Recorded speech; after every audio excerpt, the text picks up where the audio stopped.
It's a pleasure to be with everybody this evening and sharing some light. Especially, it just started raining here in London, but it's nice and light inside. So, yeah, being a good friend to myself, very important topic, especially Margaret was alluding to. We're facing a lot of challenges this year, all of us, on top of the normal challenges of modern life. Of course, we have the lovely pandemic as well. And that story obviously keeps getting more interesting in the news precisely at the moment as well. So yeah, what's the greatest gift that I can give myself and others at this time or any time? What's the greatest gift that a human being can give? That gift, the greatest gift I can give is my own personal development.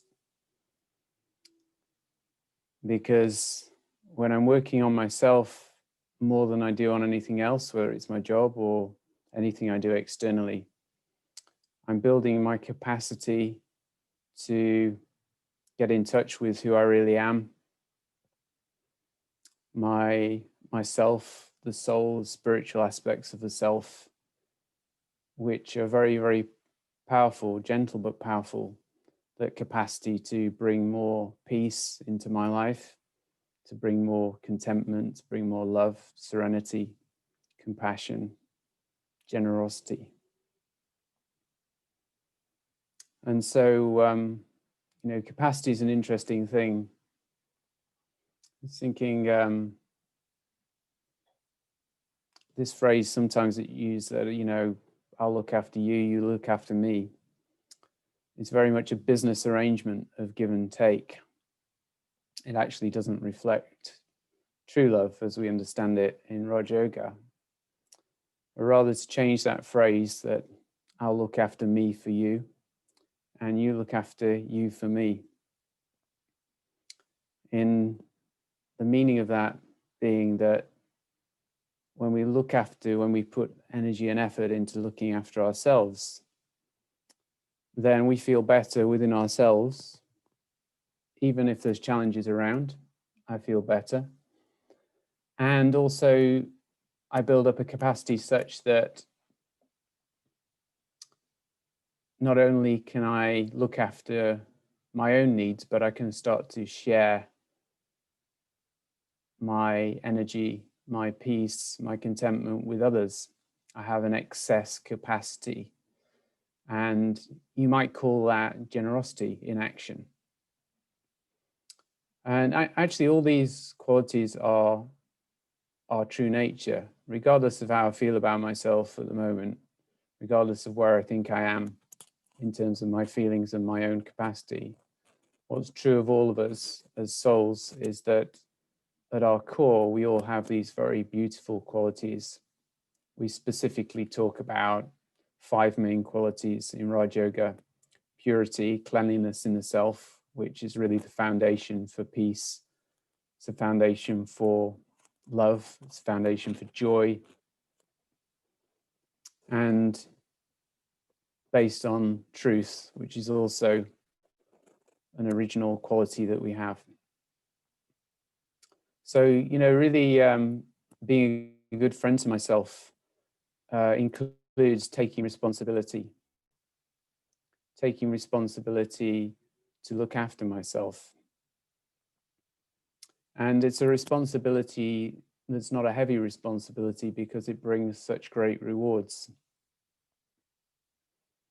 If a student keeps going to a mentor and asking for help, then that's okay when the student's new. But if the student keeps coming back and asking the same questions in different ways, saying, I don't know how to do this, I can't do this, and yet the mentor has already given the answers and shown the path, and eventually the mentor is going to say, work it out for yourself. And not in a way that's meant to be harsh, but actually just gently pushing the student to take responsibility, not just to lean on that mentor all the time, but I need to imbibe, take inside what I've learned and start to practice it. You know, if you go to someone else for help, a friend or whoever, and you say to them, you know, I've been working on this for 2 weeks, I've tried this, this, and this, I've spoken to this and this person, I really need your help with it, I haven't been able to find a solution, then we find actually that people are much more willing to help us because they can see the sincerity that I'm not just relying on someone else. I've tried myself to sort out things. I've tried my best, and yet I still need help. And actually, when I'm coming from that place of sincerity, then actually I naturally attract help towards myself. I naturally attract support. So it's very, very interesting, isn't it? This journey of being a good friend to myself and how that affects my relationship with others. And I was reflecting on the fact that, you know, life is relationship, really. If you think about it, life itself is all about relationships. The relationship with myself, the relationship with other people, the relationship with nature. And if you're so inclined then to explore it, then the relationship with the divine as well. So it's really important to explore the relationship with the self, because the relationship with the self is the foundation for all the other relationships. And if that relationship with myself is not good, then it's going to be life being relationship. Life is going to be a struggle. I found this myself way before I ever discovered meditation, is that I always felt that I had really good intentions towards other people, to treat people with respect, to treat people well. But I didn't have that much self-respect. And so I became a bit of a people pleaser. You know, I was trying too hard for people to like me. And that's a sign of weakness in the self. I say that with compassion to the self. It's not like these are harsh criticisms. It's just being aware of what's going on and then being compassionate and gentle with the self, but really being honest. I need that honesty with the self. So I really need to build a powerful relationship with the self, because what I was finding was that my intentions were good, like all of us, but it was extremely hard work to maintain relationships over time. On the outside, it probably didn't look that way to many people, but you know, we have these internal struggles, and then we sort of accept them as a normal part of life. The outer personality we're trying to portray is kind, gentle, supportive. When I'm not actually having that relationship inside with myself, being kind, gentle, supportive, then it takes an immense amount of energy to maintain that outward appearance, even though that intention is good. I get drained over time, and eventually I'm going to start to run into problems. So if I focus on just having good relationships with others, I'm going to get depleted, probably going to sacrifice too much of my own energy and I'm not really looking after myself, and eventually that situation will lead to a crisis of some sort or another.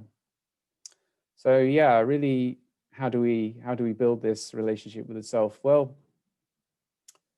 I discovered Raja Yoga meditation it was in 2003, so 17 years ago now, at the age of 32. I'd spent 32 years in amnesia, not knowing who I was.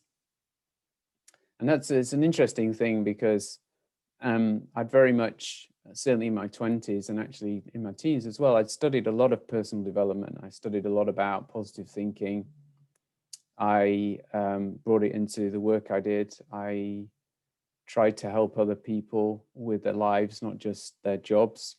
though I actually started my own business, and when I was in my early 20s and running a pretty big team,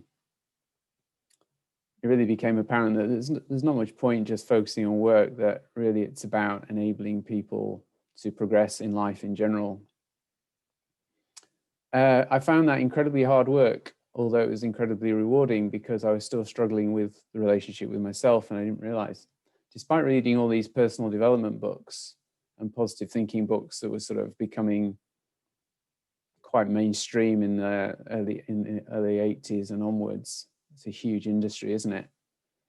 But I was missing an answer to a huge question, which is, who am I? It's really interesting that in Raj Yoga it seems like a really small thing, but introducing the knowledge of the self, the knowledge of who I really am as a conscious being, of being a soul. And before Raj Yoga meditation, I had zero understanding of that. You know, most of us had heard the word, but I didn't know what it meant. And so, you know, when I was trying to apply personal development and positive thinking to myself, it was on the basis of a shaky foundation. And that's an interesting point I wanted to explore a little bit with you, was this aspect of, is positive thinking enough? Because I did a lot of it. I used to write out affirmations. I used to repeat phrases in my head that were positive, like, you're a really good person, I really like you, I love you, you're getting better all the time, all these sort of things. And they do work to some degree. But the premise I had of positive thinking was, as I said, based on a shaky foundation. And that shaky foundation you may be familiar with when you think about it. And that is to do with how positive thinking is taught. And it's really the basic premise is that if I work on creating more positive thoughts in my mind, then I'm likely to attract more positive energy to myself in my life. And if I sort of just let that slide and just go along with sort of my normal thinking, which is predominantly negative, then I'm likely to attract more average or negative things in my life. I say that normal being negative might sound like an assumption, but actually, if we look at research in psychology, it varies a little bit, but 80 to 90% of the information that we take in is negative from childhood onwards. And actually, it's climbing all the time now because of the information age and the age at which children have access to information. And the amount of information that we have access to is quite extraordinary.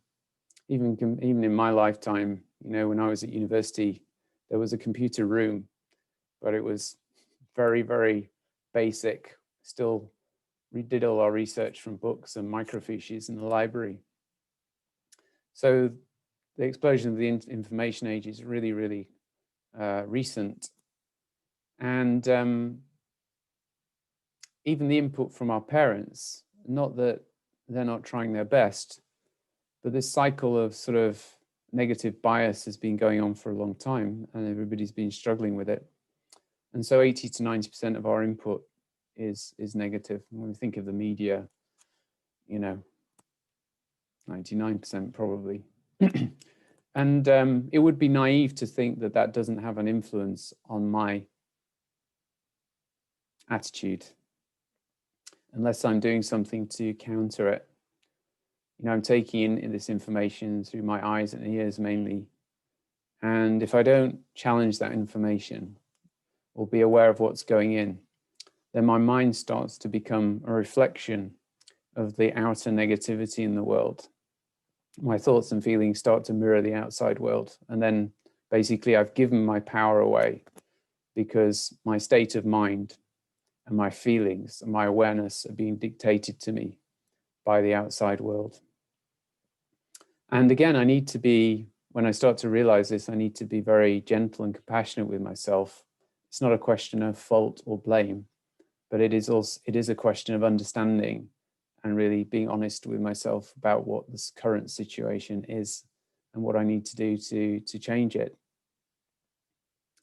So the basis of which I start my journey of positive thinking and personal development could be on this foundation of a huge amount of negativity that's stored in the mind already. Because actually every thought we've ever had and every feeling we've ever expressed or had is stored somewhere in the subconscious. That's a lot of thoughts and feelings, considering, again, psychologists tell us we have between 50,000 to 80,000 thoughts a day. So it's a lot of history, a lot of history in there. And positive thinking tells me, well, think these positive thoughts. But it also is really saying that you can choose to be positive or negative. It's an interesting premise. It's sort of true, but it's not the whole story, because it creates doubt as a foundation, and that doubt is that I'm trying to create positive thoughts, but human beings are a mixture of positive and negative. So what if I'm just not good enough? What if I'm a negative person? Or I just haven't got the right sort of mind to be able to think positively or sustain positivity? So this idea of duality of human nature, that we're negative and positive. And if we don't make that choice, or maybe we can't make that choice to be positive because of what's there already. So self-doubt is created. And when I started to understand that, I understood why positive thinking and personal development was such brutally hard work. There was quite a funny phrase about self-development. Someone called it shelf development, because it tends to be that you read one positive thinking book and then you think, oh, it's great, felt great to read, put it on the shelf, and you buy another one because we need this constant fix all the time. And again, the problem is, again, I'm relying on external stuff all the time to feel okay. But maybe I'm not really able to sustain any real change inside. So how do I do that? And the interesting thing for me was learning about myself as a soul has made a huge difference in terms of changing the relationship towards myself and starting to become a better friend to myself. And that's a very simple premise that I learned in Raj Yoga, which is that I, the soul, and the soul, again, being who I really am, even beyond my thoughts and feelings, even beyond the mind, that the soul is my true identity. And at the core of that soul, and this is true for all of us, there is only positive qualities. There is no negativity in the core of the soul. So I don't start out my human journey with any negativity at all. The soul starts off pure, clean, and completely positive. And that's true of every human being. And that can be hard to accept if I haven't experienced that in myself, because then I'll tend to project my weaknesses and fears onto other people when I look at them. But actually, obviously, people's behavior can be not so good, including my own. But when we look at the world, we think, well, not all souls are good. But it really depends on how far someone has moved away from their own truth. Actually, we all start out good, in terms of defining good as treating myself with respect, treating others with respect. So the basis of peace, love, joy, contentment, truth.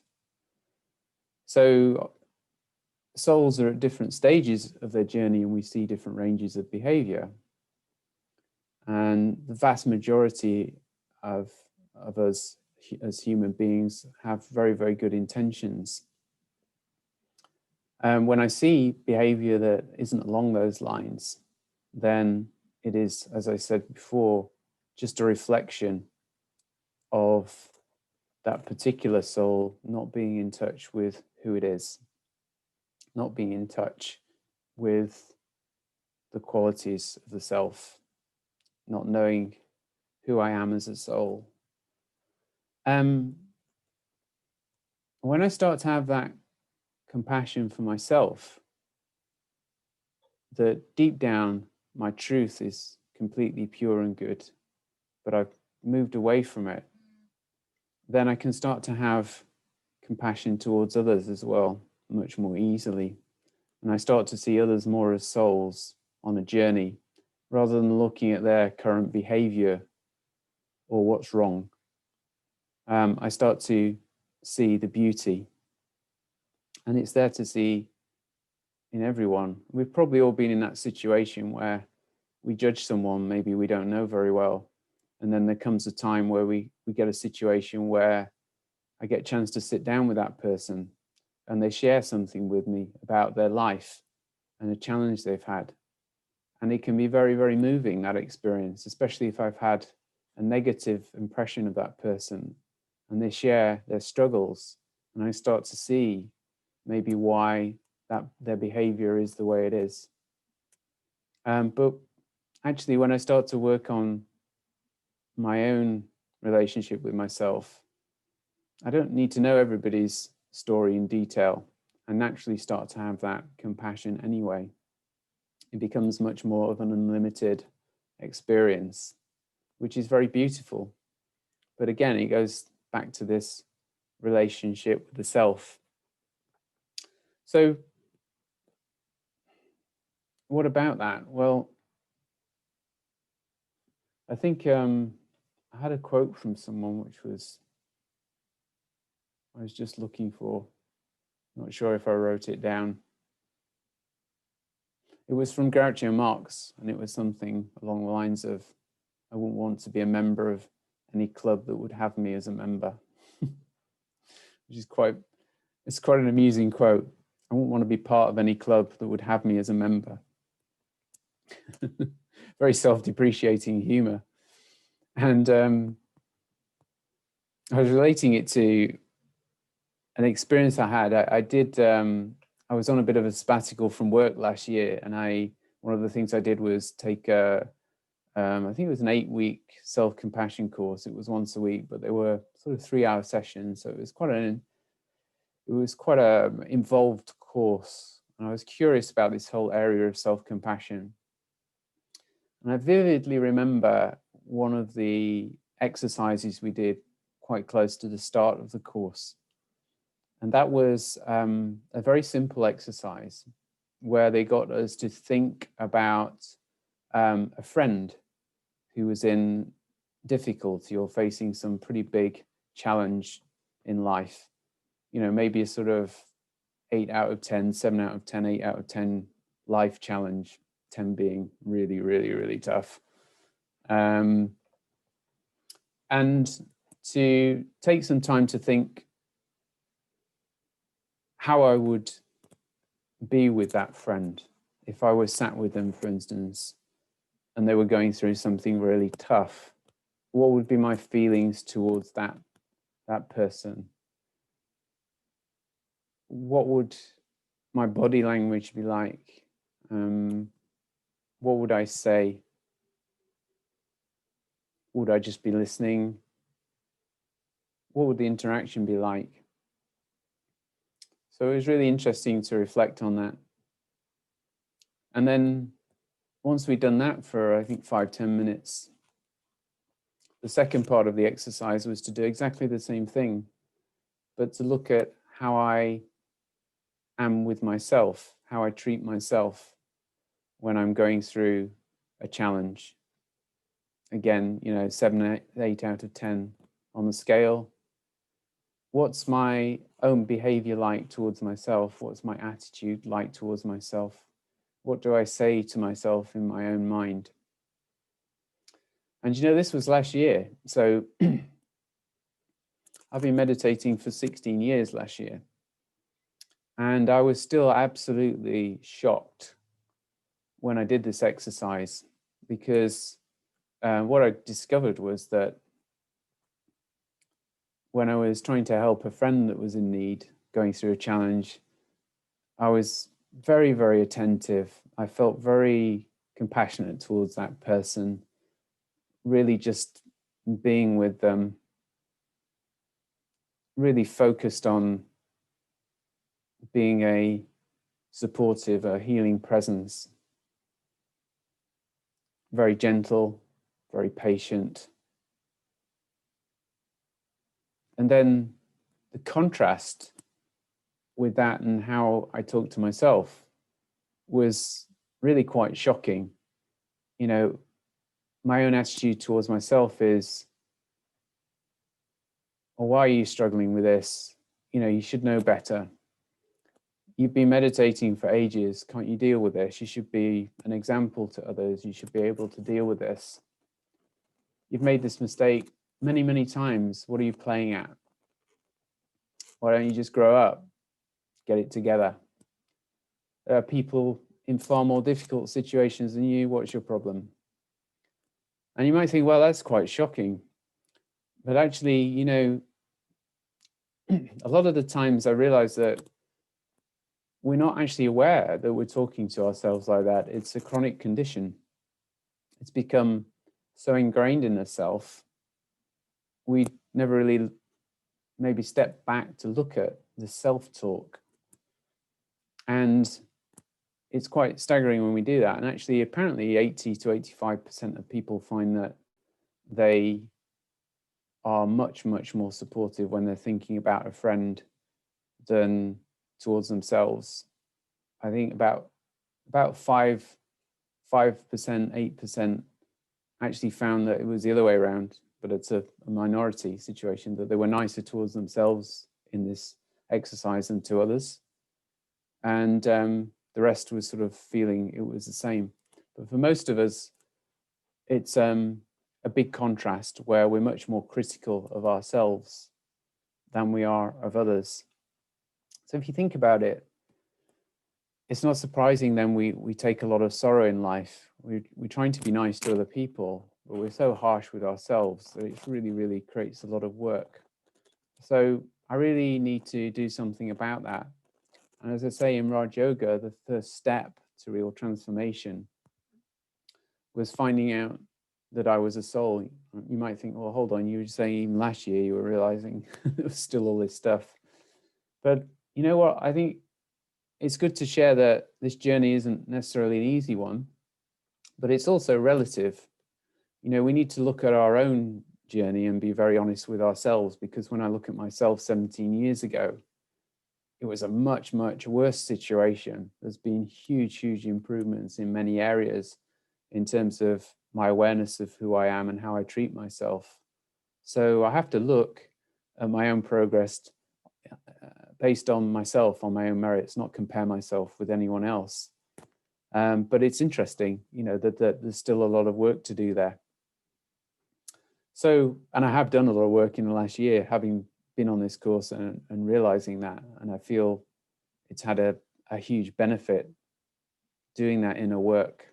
What is that inner work? Well, I feel very blessed to have come across Raj Yoga, because a lot of people on that course had no idea about who they were as souls. I really felt this foundation of meditation and knowing myself as a soul was a huge, huge advantage. It gives the opportunity to, in meditation, connect with myself as a soul, to step back from even my own thoughts and feelings. You know, there is this famous phrase that comes from, I think, Descartes, that was, I think, therefore I am, which is very much that my being, I am, comes from my thinking. So my thinking creates my being. But actually, the being, the soul, existed before thoughts ever happened. Before I took form as a human being, I existed as a soul.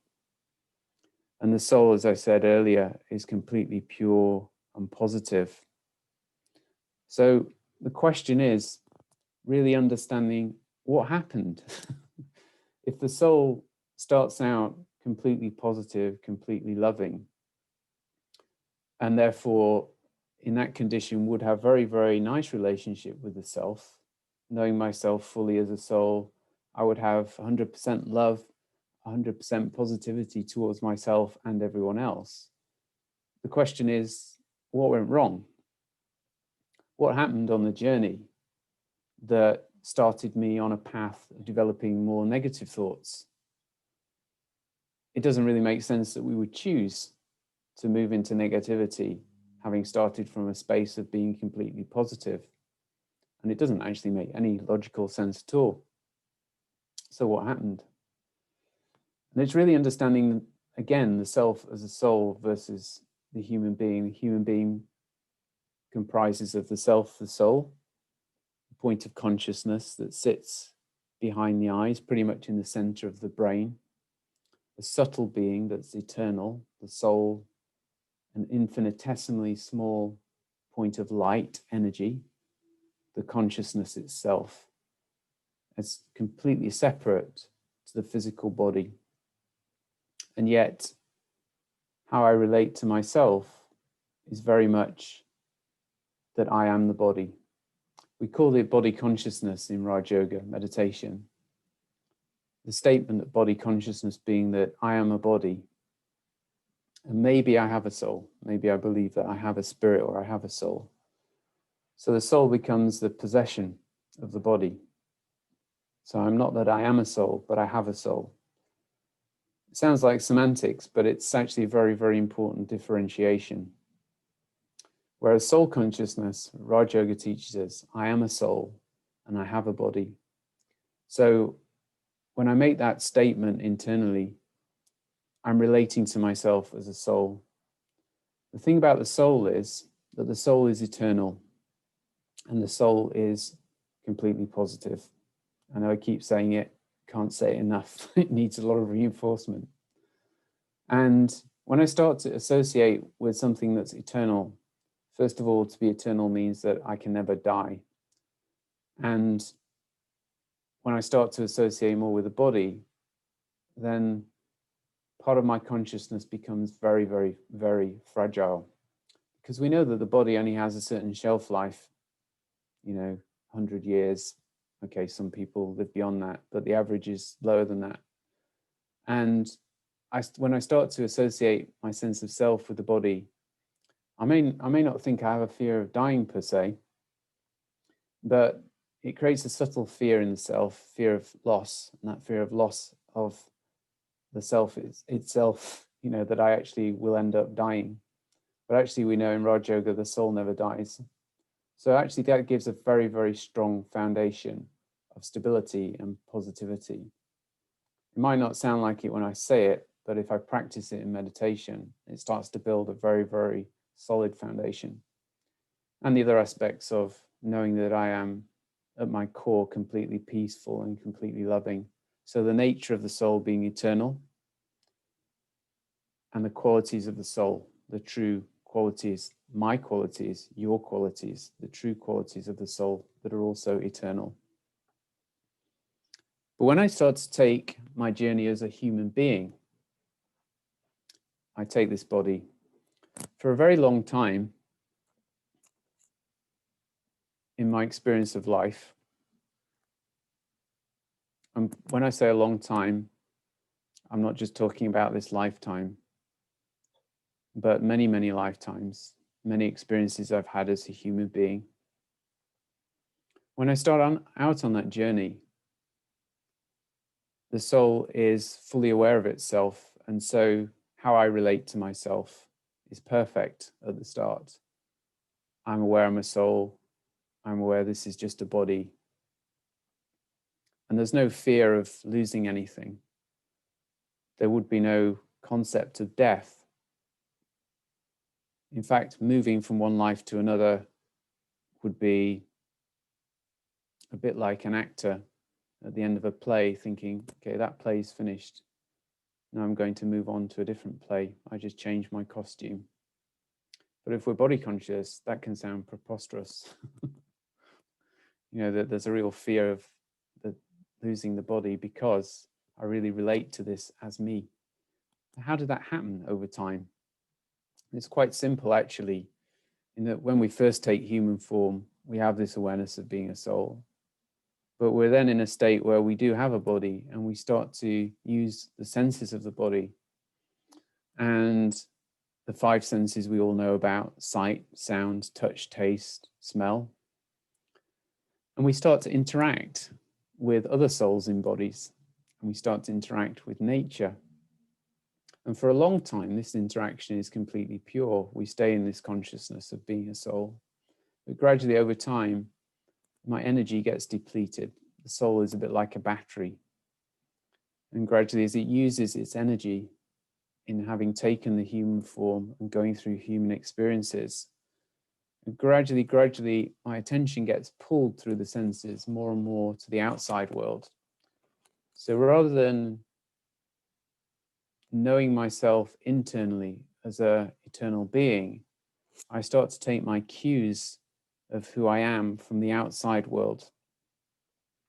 So I start to relate to other people and maybe their opinion of me. I start to relate to things outside of myself, and gradually I lose the inner power to be able to experience myself as a peaceful, joyful being. And the more and more I experience myself as a physical being, then I lose touch with those internal qualities. And in the face of having lost touch with those qualities, I then start to look for them outside of myself. And that's where the downhill journey begins, that I start to look for peace of mind. I start to look for love through other people or situations or even material possessions. And then after that starts to happen, I develop basically a fear mentality, because as we know, you can't control external situations. You can't control possessions. They come and go. You certainly can't control other people. You know, have you tried controlling other people? Good luck. It doesn't work in the long term. So when I rely on things outside myself for my peace of mind, I feel very fragile, and my stable foundation has gone. And then that's when I start to have negative thoughts that are fear-based, like I'm not good enough, or this could happen, that might happen. Look what happened in the past. Look what happened to that person. Look how I behaved. And it just spirals and spirals. So the start of really being a good friend to myself is that I need to start to disconnect from that consciousness of being a body for a while. And this is really what Raj Yoga meditation is all about. It's about redefining my relationship with myself as a soul. So how do I do that?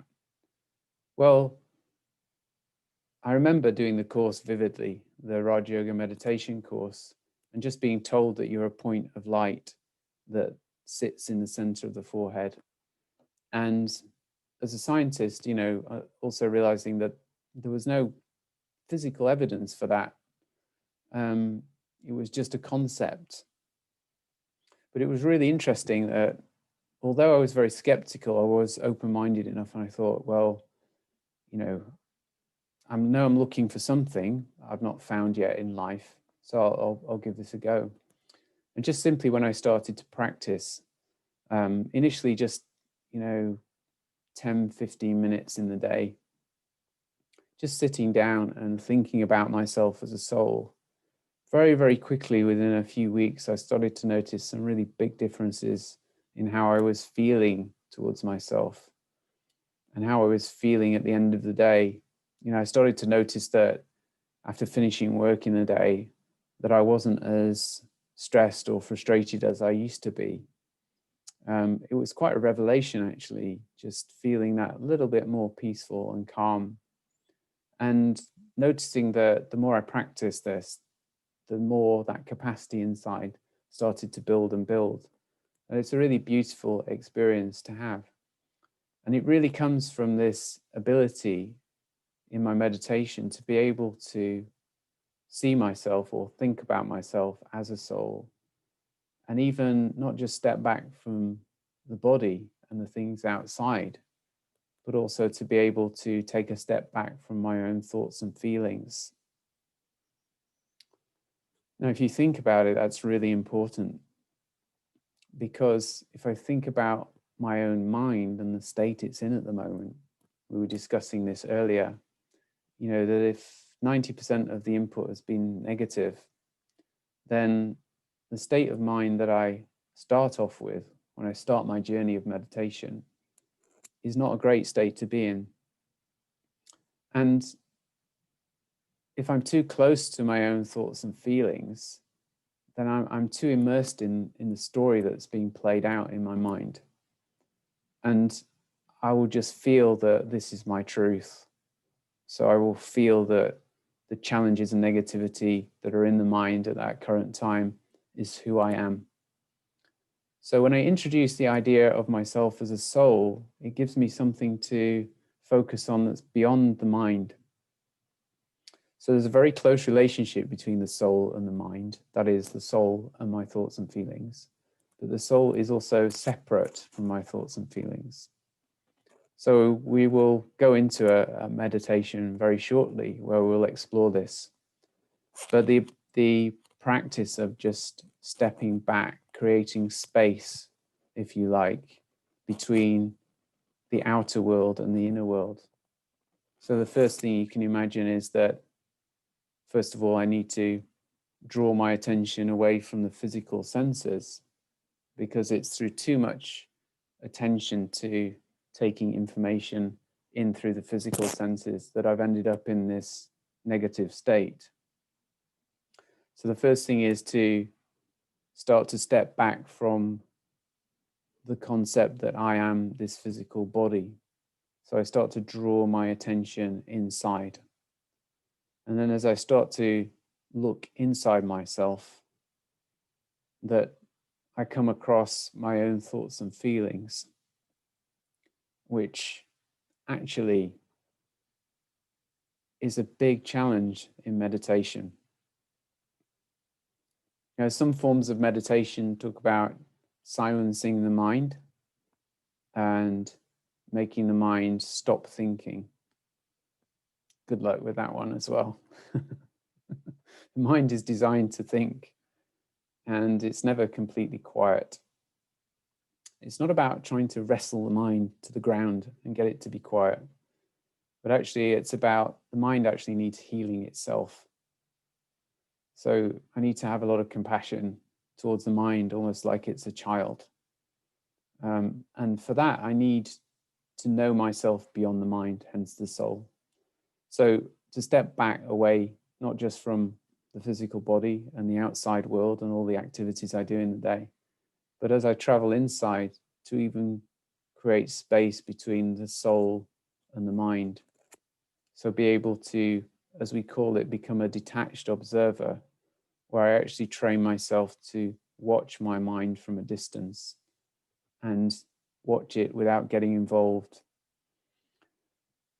This is an important point because it's sort of at the transition between trying to move into the mind, trying to look at my thoughts and feelings and move beyond them, that a lot of people will give up on meditation, because it's quite ugly sometimes when I first become aware of my own thoughts and feelings. Just like I was saying in the self-compassion course, when I first realized how I was talking to myself, it's not easy to look at. But this honesty is the first step, and acceptance is also a very, very important first step in healing. So not just to think that there's something wrong with me when I start to become aware of my thoughts and feelings, which is often the first thing that can happen when I start to take time out in my day to sit down and honestly look at what's going on in the mind. And actually, that's why a lot of us just keep active all the time. We never really relax. When we say we're relaxing, we're actually doing things which are stimulating the mind, like watching dramas or doing physical exercise. And I'm not saying there's anything wrong with those things, but they're stimulators. They create thoughts, they create feelings. But actually to sit down and really practice doing zero for a while and actually honestly looking at the mind, that can be a bit of a shocker. And I know a lot of challenges people talk about when they're early in the meditation journey and even later is concentration. And that is because the mind is so full of junk and it has very ingrained thought and feeling habits that I get yanked all over the place. And I know a lot of people have said to me, I think there's something wrong with me, or I'm not cut out for meditation. So the reason I'm sharing this is because it's not true. The experience is true, but there's nothing wrong with you. There's nothing wrong with me. These are challenges that we all face on the journey, the healing journey of becoming a good friend to the self. If there wasn't a challenge within the journey, we wouldn't need to be doing it. The reason we need to reconnect with ourselves is because the mind is in such a state right now. And it's nothing to do with intelligence. Sometimes I think, well, I'm a very intelligent person, I'm well qualified, surely my mind is in a good state. It's nothing to do with knowledge in that sense. It's to do with my relationship with myself. You can be extremely bright, have a very, very poor relationship with the self. So I shouldn't be critical or worry about it. The first step, although it's difficult, is just to accept what's going on in my thoughts and feelings right now. To say to myself, yeah, it's okay. I'm doing my best. It's been a really tough year. I'm not on my own. Everybody's struggling. This is also very important. Not to think in a negative way about, okay, it's good that other people are struggling, but no, it's just the reality that it's not special to me, that everybody, despite whatever the outward appearance might be, is really struggling in these current times. So I need to be really compassionate and realize that I'm not on my own. I really need to be compassionate with myself and really just accept whatever's going on. So in the meditation, one of the things I use is the idea of watching the thoughts and stepping back from the thoughts, and how we can start to do that as a practice. The other thing, which if you told me 15 years ago, I'd be talking about, or 20 years ago, certainly, is the divine, the whole subject of God. Now, I was a devout atheist most of my life. My background in science, I studied genetics. I was really, really not agnostic. I really did not believe in God. I thought everything could be explained through science, the youthful naivety and arrogance. And it took me a while in Raj Yoga to become comfortable with this idea of divine presence. But in Raj Yoga, God was introduced in a very different way, that actually the Supreme Soul, as we call God in Raj Yoga meditation, is like me, a point of light, a point of energy. And the main difference with the Supreme Soul is the Supreme Soul never goes through the experience of being born as a human being. So although all of us as souls have these perfect qualities inside of us, the reason we lose them is that we gradually lose energy over time and get disconnected, more connected with the physical body. The Supreme Soul does not have this problem. So the Supreme Soul remains as a source of absolute truth and purity. And it's a very, very good job that that soul plays that particular role, and is very, very powerful, plays a very special role. And because that soul is never influenced by any sort of negativity, when we start to connect with ourselves as souls, we naturally start to tune into that true inner quality of ourself. We naturally start to resonate more on the frequency of the Supreme Soul. If I think about it, it's a bit like tuning a radio. And the radio that we're tuned to, the station rather that we're tuned to at the moment, is a bit like Radio 1. It's quite noisy, lots of loud music. And the Supreme Soul's broadcasting more on classic FM. But I need to turn the dial to be able to tune into that. So it's not that God has abandoned me or isn't there, but I have to actually tune into that energy to be able to take that support from this eternal and very powerful and loving friend. So actually in meditation, when I start to contemplate and remember myself as a soul, naturally I start to tune into the energy of the Supreme Soul. And that one is so full of love is actually incapable of having any negative feelings towards anyone.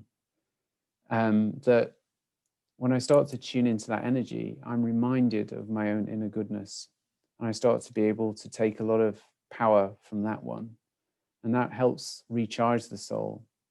Because if you think about the soul like a battery, that rechargeable batteries can be recharged, but they need a power source from somewhere.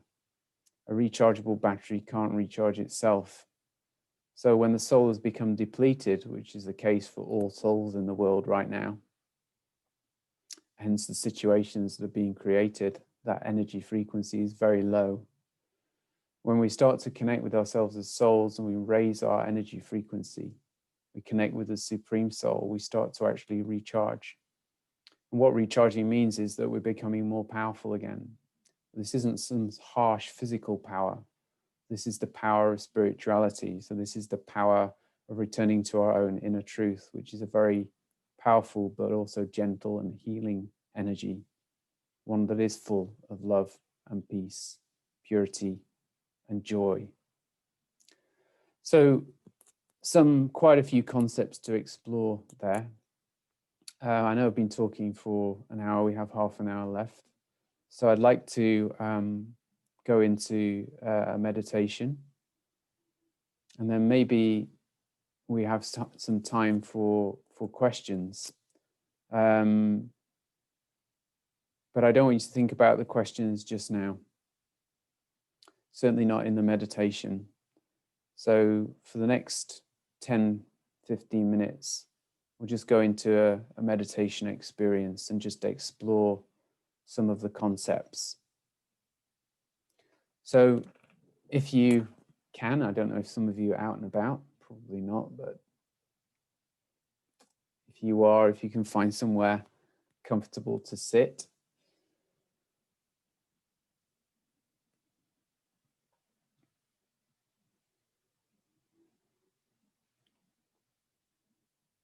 I think very important part of moving into meditation is starting with patience.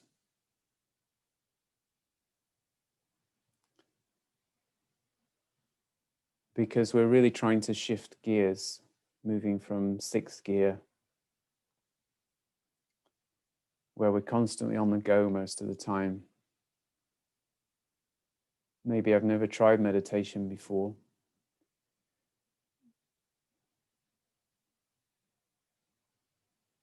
So in that case, maybe I've been moving along 10, 20, 30, 60, 70 years with never really stepping back properly. So I need a lot of patience because the mind is very much a habitual entity. So all those thought habits I've formed up to now, very ingrained, very deep. So even the act of just slowing down can take some time to learn to do properly.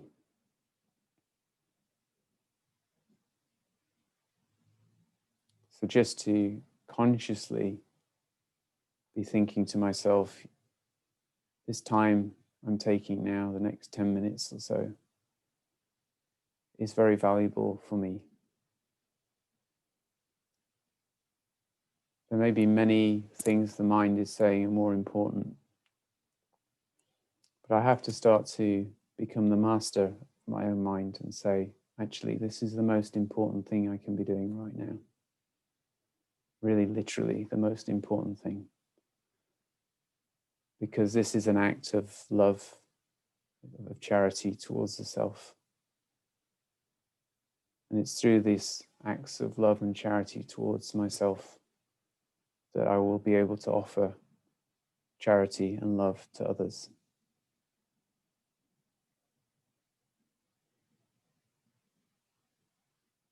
To have a gift to give, I first need to own the gift myself to be able to give it. If I don't have peace inside, how can I give it to others?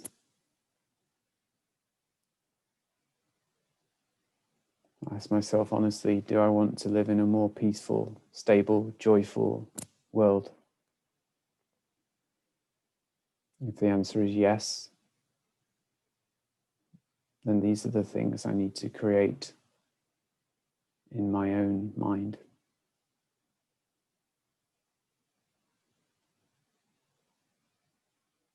Change comes from inside the self.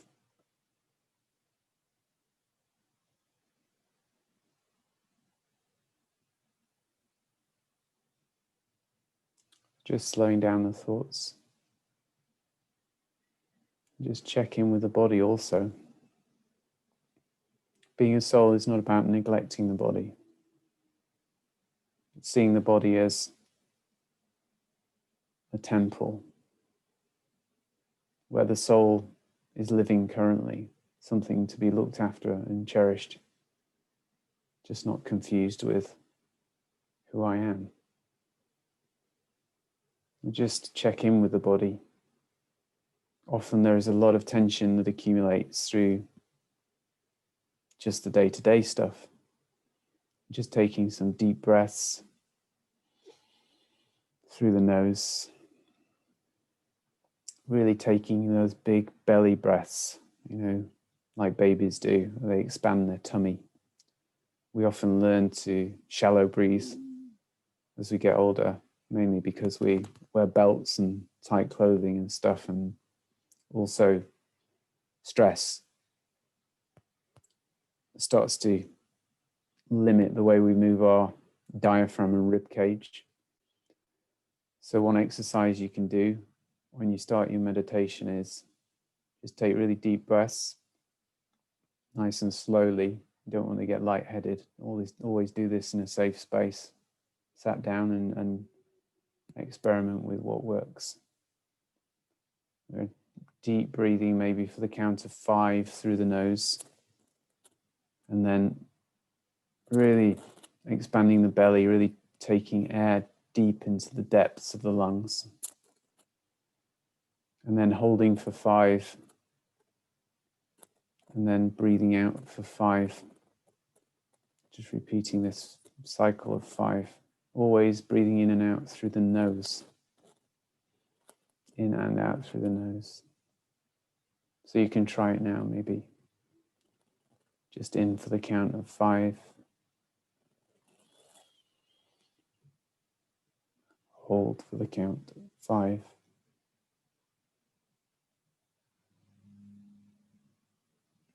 and out for the count of 5.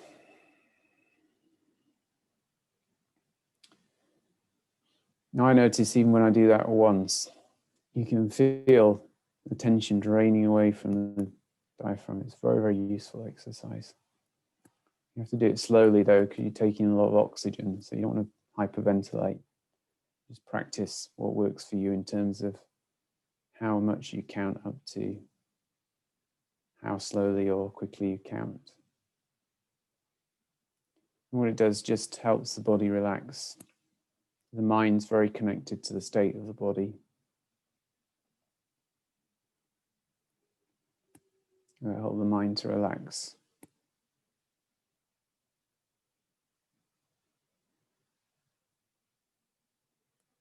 And just being aware of the room I'm sat in and how I'm using the senses of the body at the moment. Become aware of what I'm seeing, what I'm hearing, maybe noises in the room, outside. Just gently rest the eyes on a single point somewhere. Not staring, but just gently resting the eyes, keeping them open if you can, or closing them if you're more comfortable.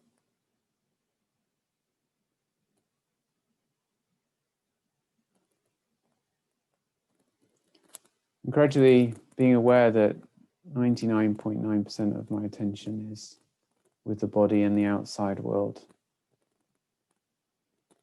And so gradually turning my attention inwards towards the soul. And how I do that is just to tell myself that I am a soul, a tiny point of conscious energy. situated behind the eyes, the soul in the center of the brain, a non-physical light, eternal light, conscious.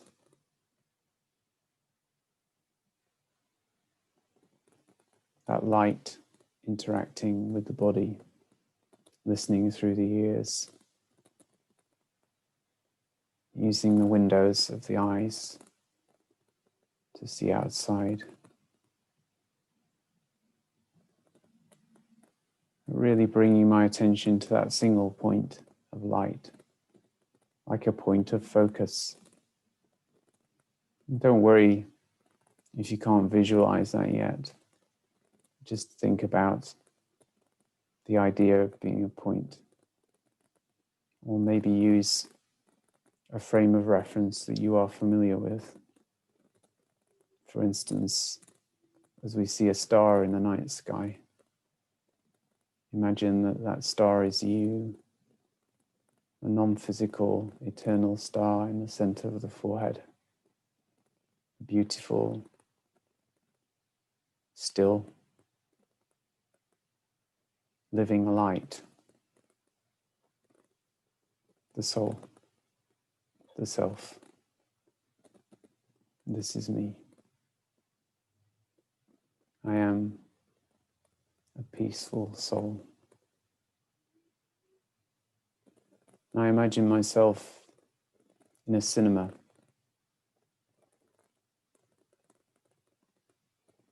This is no ordinary cinema, it's a cinema of my own mind.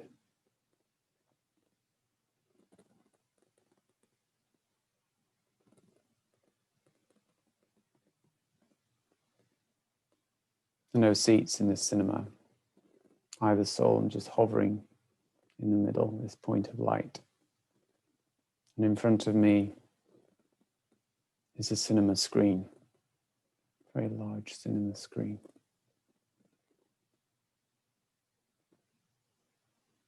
Also the speakers hidden. And what I'm looking at is the screen of the mind.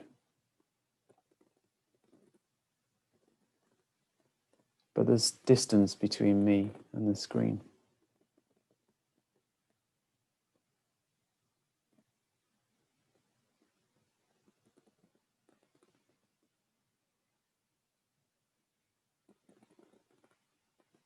And just watching the screen, see if anything comes up.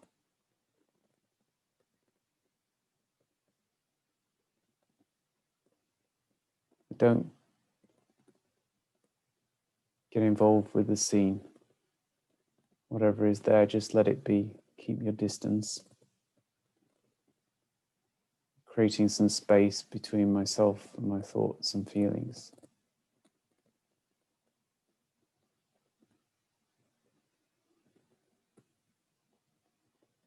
Maybe I can't get a sense of what's in the mind at the moment, but just having the awareness that I am either soul and separate from the mind. And actually on the screen,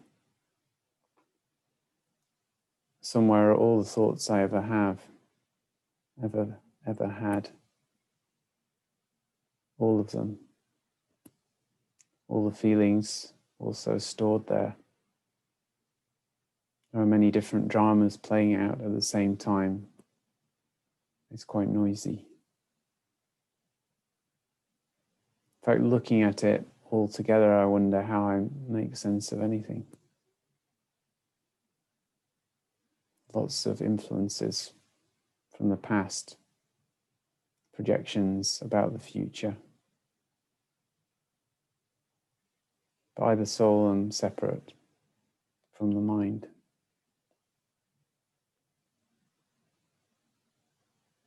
I'm just watching it. I realize that normally there is no separation, but I'm actually normally lost in the screen, being influenced by the dramas playing out in the mind.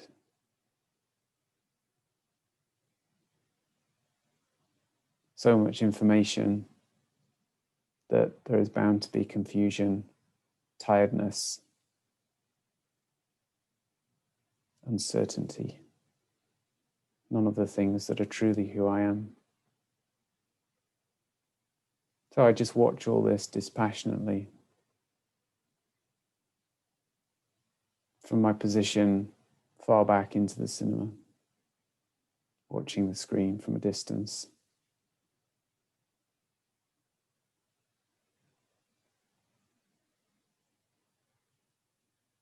I don't want to leave my mind like this. My mind is my friend, even though the relationship may not have seemed very friendly recently. It's my responsibility as the soul to help the mind heal.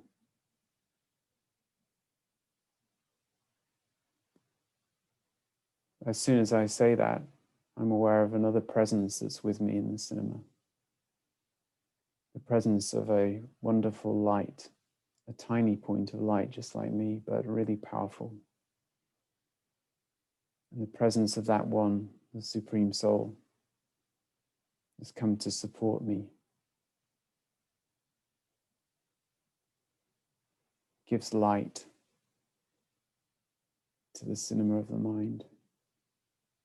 Helps gently remind me who I am. Gives me the courage and resolve to start to change my thoughts and feelings. From this awareness, I decide to create a new thought for my mind. I decide to create a thought of peace. I create the thought, I am a peaceful soul.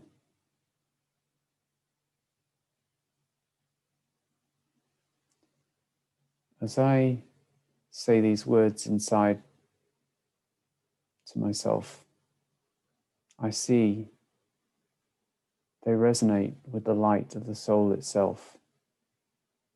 And I see this thought emerge from the soul as in a small orb of light that hovers in front of me. A small little bubble, an orb of light, the light of peace. This light that has come from inside myself, the soul. And I just watch this very beautiful light of peace and how calm it is, how it seems to contain such wisdom, such serenity. And I think, this is me. This is the real me. I allow that light to drift towards the screen of my mind, just focusing on it as it moves towards the screen. A screen that's filled with so much stuff that I don't really need. That's not very helpful. And I see this light of peace start to touch the screen and is absorbed onto the screen, right in the middle. And I keep focusing on this light of peace. It seems so small on this huge screen, but yet somehow so very powerful. And as I focus on that light, it starts to grow. It starts to grow and move across the screen of the mind. A very pure white light that gently dissolves anything else that was there before.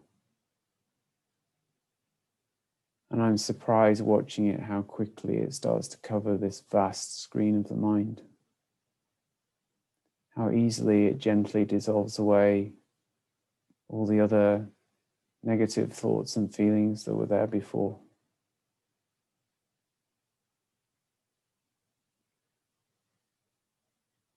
And when it comes across positive thoughts and memories in the mind, how it energizes them. Thoughts that are connected with who I am. starts to become the main energy on the screen of my mind. And soon enough, the whole screen is covered with this beautiful light, reflecting back my own inner light. And this light spreads over the edges of the screen, starts to fill the cinema, fills the mind itself. It starts to spread out beyond the mind, beyond the soul, into the body, into the head. So the head becomes full of light, if I can imagine that scene, from the inside out, spreading into the body, into the neck and the shoulders, through the torso, the arms, the legs, the feet. And that light radiates outwards from the body, touching everything in the room, but moving beyond with infinite power. It moves beyond the boundaries of the building I'm in, the country I'm in. This light has no limits of distance or time. It becomes a positive influence for everyone else in the world, for nature itself. And I'm at the center. I remind myself that I am the soul in the center of the forehead. This beautiful gift that I've given my own mind becomes a gift for the world. And that one that is with me, that one who always loves me, that always wants the best for me, that one who is my eternal companion, as I start to remember who I am as a soul, my relationship with that one starts to develop and grow stronger. And there is no more beautiful relationship.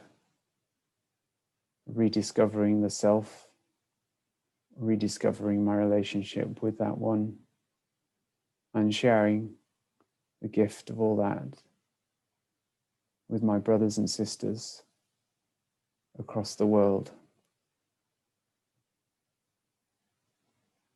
I very gently start to bring my attention back towards the outside world, but very patiently, also being aware that I've sown a seed of something very special inside myself, the start of a better relationship, understanding who I am, being patient with my own mind, my own thoughts and feelings, starting out on this healing journey. As I bring my attention more towards the outside again, becoming aware of my own body, very gently make the transition. I bring this light with me. I don't need to disconnect. Not the thought that my meditation is ending, but that I am building a new relationship that I can maintain all the time, even during the active parts of the day, keeping part of my attention inside the self, building this awareness of being a soul.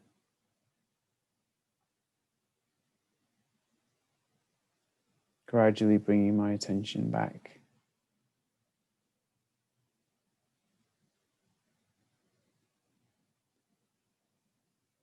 Om Shanti.